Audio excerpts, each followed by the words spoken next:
In today's video, I am going to teach you how to create a Beat Store website with Wix.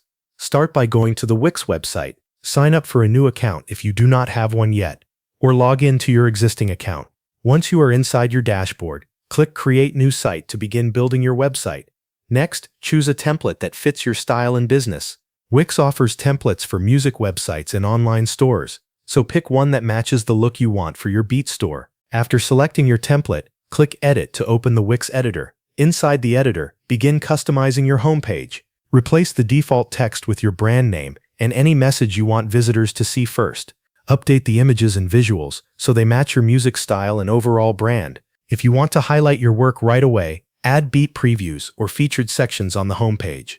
After that, add the main pages your website needs. Create an About page to introduce yourself and your brand. Add a Beat Store page where customers can browse your beats. Include a licensing info page so buyers can understand what they are purchasing. Then create a contact page so visitors can reach you easily. Now it is time to add your beats as products. Upload each beat as a digital product in your store. Include an audio preview so customers can listen before buying. Set your prices clearly and add licensing details for each beat.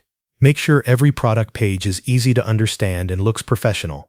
Once your products are ready, set up your payment method. Go to the payment settings in Wix and connect the option you want to use for customer purchases. This will allow buyers to complete their orders and download their beats after payment. Next, connect your custom domain. Open your site settings and follow the prompts to attach your domain name to your Wix website. This helps your store look more professional and makes it easier for customers to find you online. Before publishing, preview your website carefully. Use the preview option and switch between the desktop and mobile views. Check that your pages look clean, your text is readable, your Beat Store works properly, and your site is easy to navigate on both screen sizes. When everything looks right, click Publish to make your Beat Store live on the internet. Thanks for watching. That covers everything you need to know.